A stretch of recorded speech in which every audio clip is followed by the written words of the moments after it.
There's places in these hills where the moss don't grow right, where the wind hushes sudden, and the woods go so quiet you can hear your heart knocking in your ears. That's where the old Cherokee said the little people still walk, not just a tale, not just a warning, but a living, breathing truth. Well, evening, y'all. You're listening to Kentucky Melody, where the past ain't never really past. And some legends still walk the ridgelines come dusk. I'm Earl, your host, and tonight we're stepping into the truth behind one of the oldest stories east of the Mississippi. The Yunwi Tsunsdi, the little people of Cherokee lore. But what if I told you this ain't just a story? What if folks have seen 'em, not just back in the day, but in recent years? What if they never left? The name rolls off the tongue like a splinter of air. Yunwi Tsunsdi. It don't come loud. It don't come proud. It slips through your lips like a word that knows better than to be said. Straight from the old Cherokee tongue. It means the little people. But don't you go picturing no fairy tale creatures now. No winged pixies or flower-crowned tree spirits dancing in the dew. No, sir. You best set that storybook down and listen close, 'cause this ain't make-believe. The elders didn't call 'em legends. They didn't call 'em myths. They called 'em real, knee-high, maybe smaller, but shaped just like us. Arms, legs, fingers, eyes. Still, there's something off. Something wrong. In the way they almost look human. Their hair, gosh, that hair, jet black, hanging down so long it brushes the ground, hides their feet, like a shroud trying to keep 'em from being truly seen. And their eyes, well, folks that seen 'em don't talk about those much, not 'cause they forgot, but 'cause remembering too well has a way of calling things back. They make their homes where the sun gives up, where moss clings like skin, and the rock sweats cold even in July. Caves that ain't on no map, laurel thickets that twist and breathe when the wind dies down, underground hollers where no bird sings. And if you stumble near 'em, you'll feel it, in your stomach, in your teeth, like the earth itself's holding its breath. Now, not all of 'em are cruel. Some are quiet, some are kind. There's tales of children lost deep in the woods, only to wander back come dawn, unharmed, with no memory, but the feel of a small woman's hand guiding theirs. There's mountain healers who say certain dreams whisper what root to pull, what leaf to crush, what time to cut the bark. Those dreams ain't always dreams. Sometimes it's the gentle ones, helping, but never wanting to be seen. But the woods, they ain't made of kindness alone. There's tricksters among 'em, ones that'll take your flint, flip your compass, move your tracks when you ain't looking, make you walk the same stretch of trail over and over, laughing at you the whole time. A high, brittle laugh, like wind whistling through busted glass. You'll swear you've been here before. And you have. Only now it's different, twisted, wrong. And then there's the others. The ones nobody dares describe too much. The ones the old Cherokee warned about, in ways that stick to the bone. The ones that don't trick, don't laugh, don't help, just watch and wait. See, those warnings? They wasn't carved in stone. They was passed down, mouth to mouth, night to night, like embers in a coal bucket. Don't you stare at 'em. Don't you follow their lights. And for the love of all that's holy, don't you speak their name after dark. Because once they know you see 'em, once they know you believe, they might start believing in you, too, and that's a kind of attention you can't uninvite. Some things in these hills don't want nothing, except maybe to be remembered, and remembering is how they find you. For as long as the Cherokee have walked these hills, their elders passed down solemn words to the young'uns. Not all that walks in these woods walks like us. The little people, they said, weren't just some far-off tale meant to spook children. They were real, and they demanded respect. The old folks spoke of different kinds of 'em, not all alike in heart or habit. There were the ones that guarded the stone places, mean as hornets, and twice as still. You trespassed near their caves or took something without asking, and they'd know, not just see it, they'd feel it. Those ones didn't take kindly to footsteps where they didn't belong. Then there were the ones hiding in the laurel. Mischievous, some said. They'd twist your sense of direction, laugh in the shadows, or lead your eyes one way while your pack went the other. Tricksters by nature. Not mean, not quite, but they sure enjoyed reminding you who was in charge out there. And finally, folks whispered about the gentle kind, the ones said to heal, to help, to whisper to the sick or the lost. They were kind, but not tame. Even the best of 'em didn't suffer fools. If you came to their woods with pride or mockery in your heart, that kindness could turn fast. The Cherokee knew. You don't take from the forest without asking. You don't mock what you can't understand. Folks that did, well, they'd come home confused or sick or not at all. Sometimes a strong, healthy man would stumble back from a short hunting trip, babbling nonsense with scratches down his legs and eyes glassed over like he'd seen something the world wasn't meant to show him. But there were those, medicine people mostly, who said they were chosen. They'd vanish into the trees for days, no food, no gear, no plan. And when they returned, they held knowledge they never learned from man. They knew roots no one had named, spoke of voices, singing in dreams, and all they'd ever say was, "The little ones taught me." Back in the late 1800s, a man by the name of James Mooney set out from the Smithsonian to record the old stories of the Cherokee. Thought he was just gathering folklore at first, tales to tuck away in books and behind glass cases. But the deeper he listened, the more he started to realize. These folks weren't talking in riddles or fables. They were speaking the truth. In his work, Myths of the Cherokee, Mooney wrote down story after story that'd make the hair on your arms stand straight. One told of a child, vanished without a trace, who wandered back days later, wearing a calm smile and speaking Cherokee like he'd been raised on the tongue, even though he'd never heard a word of it in his life. The family said he was different afterward, quieter, like he'd seen things he couldn't explain.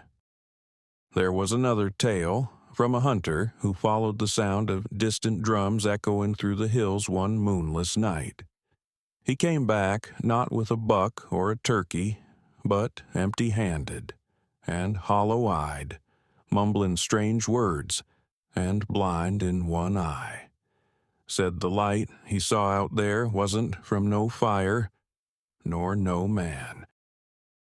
And then there's the one that gives me chills every time. A stone path, carved by hands smaller than any man's, leading straight into the mountain. The Cherokee said it went to a place that didn't belong to us, a hidden city, deep beneath the hills, where the little people still danced and sang, and kept their secrets far from prying eyes. Now, Here's the part most folks overlook. Mooney didn't write these stories off like some bedtime nonsense. No, sir. He wrote it plain as daylight. To the Cherokee, these beings are real. And by the time he packed up and left, I reckon he wasn't so sure they weren't. Now, here's the part most folks overlook.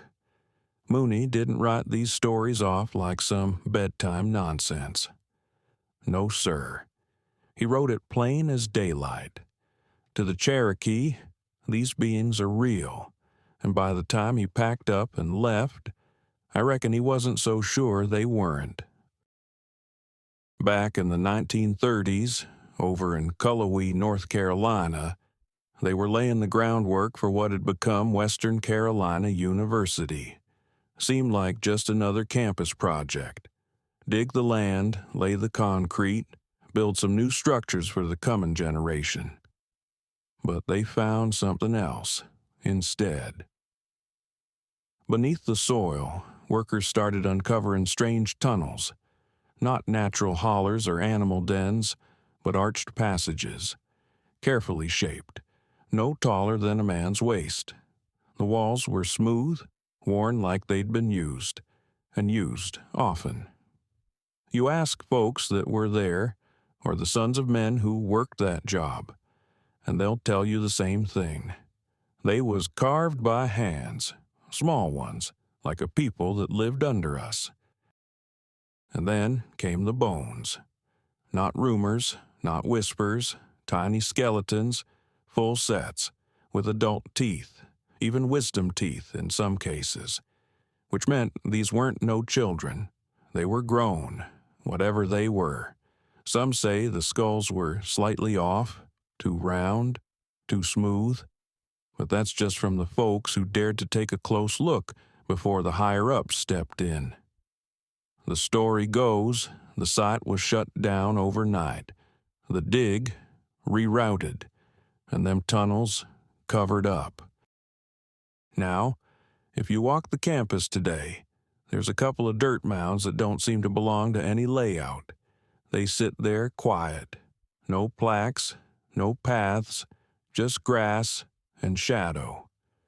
Some Cherokee elders still visit now and then, standing in silence by those mounds, hat in hand, and one of them, when asked what used to be there, didn't even blink.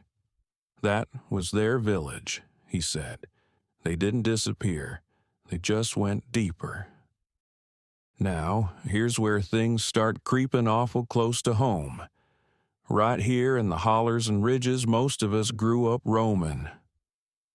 Down in Wolfe County, back in the 1970s, a pair of hikers wandered into the cliffy wilderness, following the old trail that snakes along Hell's Kitchen, that tight stretch of river where the rock walls rise up like tombstones on both sides. They weren't expecting nothing strange, just looking for a place to pitch a tent and maybe catch a trout or two. But as the sun dipped low and the shadows started clinging to the cliffs, one of them spotted something standing up high, something small, watching, just staring down from a ledge like it had been waiting there all along. They didn't say much, just picked up and moved on. But the next day, another woman out in that same patch swore she saw 3 figures, no bigger than toddlers, dancing slow on a flat rock, moving in a circle like they was part of some kind of ritual. When she blinked, they was gone, like they'd slipped right down into a crack in the stone and melted into the dark. Over in Laurel County, back in 1999, a couple was camping near Laurel Lake. Nothing fancy, just a night out under the stars. But they woke up to something strange. Their gear, every last bit of it, was laid out in perfect little piles. Pots, pans, boots, even their matches, arranged neat-like someone had taken the time to study it, organize it.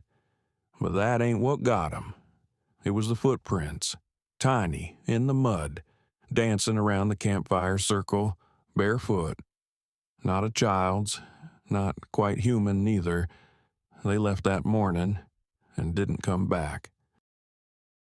Then came 2022, the floods in Whitesburg. Water took everything with it, houses, bridges, memories.